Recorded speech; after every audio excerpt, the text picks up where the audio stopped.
नमस्कार मंडळी, स्वागत आहे तुमचं सुग्रणीचा ओटा या मराठी यूट्यूब चॅनलमध्ये।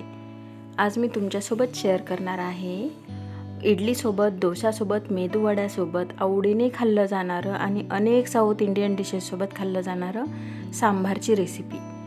तर हे चटपटीत, चमचमीत आणि खूप टेस्टी सांबार आणि खूप सोप्या पद्धतीने कशा पद्धतीने बनवायचं हे आज मी तुमच्यासोबत आज शेअर करणार आहे। चला तर मग सुरुवात करूया आपल्या रेसिपीला। त्याआधी एक विनंती आहे की चॅनलवर नवीन असाल तर चॅनलला सबस्क्राईब करायला विसरू नका आणि व्हिडिओ आवडल्यास एक लाईक नक्की करा। चला तर मग सुरुवात करूया आपल्या रेसिपीला। तर सर्वात आधी इथे आपल्याला कुकरमध्ये डाळ घ्यायची आहे। आता इथे मी छोट्या वाटीने 2 वाटी डाळ घेतलेली आहे। आता ही डाळ आपल्याला छान 2-4 वेळा पाण्याने स्वच्छ धुवून घ्यायची आहे।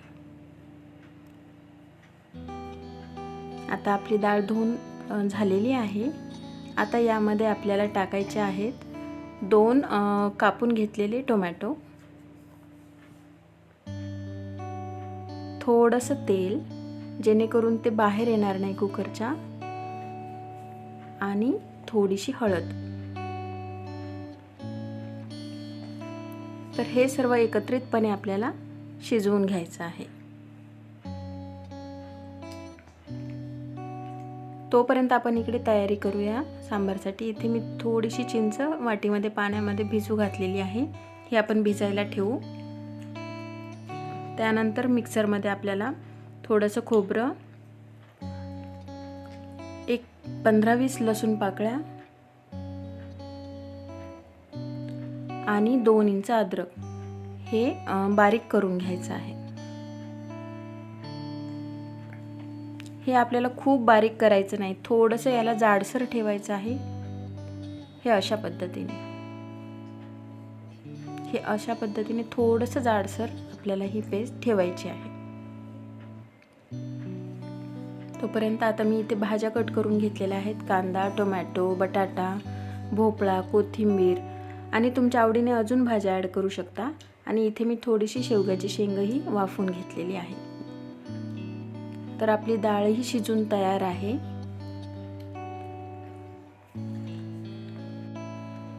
आता याला आपल्याला छान एकजीव करून घ्यायचा आहे।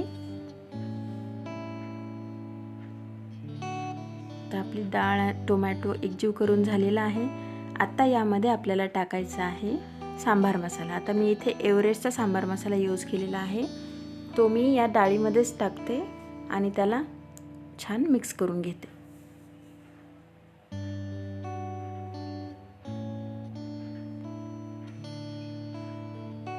अशा पद्धतीने आपल्याला हे सर्व जिन्नस एकत्र करून घ्यायचे आहे। आता इथे कढईमध्ये मी तेल गरम करायला ठेवलेलं आहे। यामध्ये टाकली आहे मोहरी, जिरे आणि सर्वात आधी टाकूया आपण कांदा। आता हा कांदा आपल्याला थोडासा यामध्ये फ्राय करून घ्यायचा आहे। त्यानंतर यामध्ये आपल्याला टाकायचं आहे कढीपत्त्याची पाने,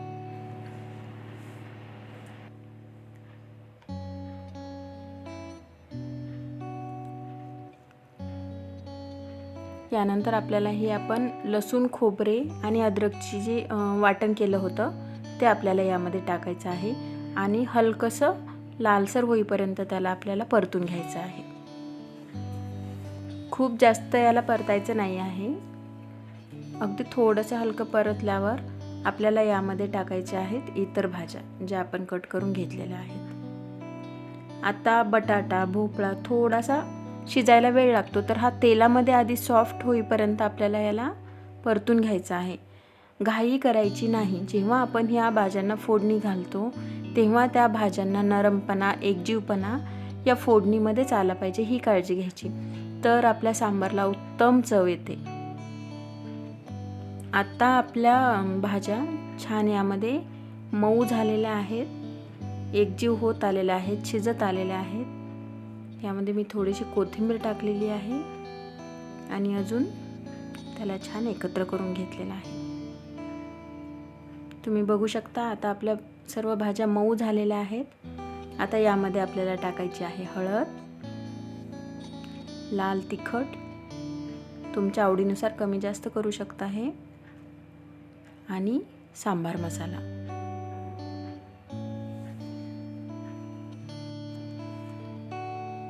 आता हे सर्व जिन्नस आपल्याला छान एकत्रितपणे परतून घ्यायचे आहेत.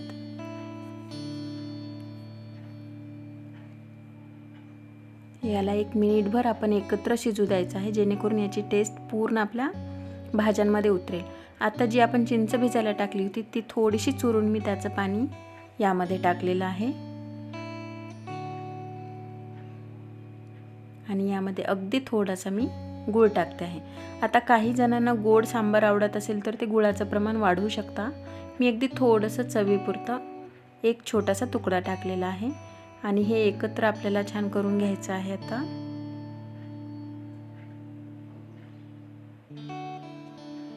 आता यामध्ये आपण टाकूया गरम पाणी. 1 ग्लास टाकलेला आहे मी. गरम पाणी वापरल्याने सांबारची चव बदलणार नाही. थंड पाण्याऐवजी तुम्ही आवर्जून गरम पाणीच टाका. आणि आता यामध्ये टाकूया आपण शिजवलेली डाळ.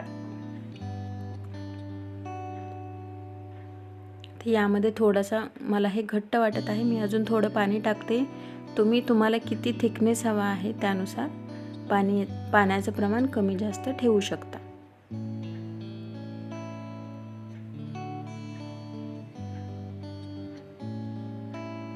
आणि आता अगदी शेवटी खूप महत्त्वाचं चवीपुरतं मीठ.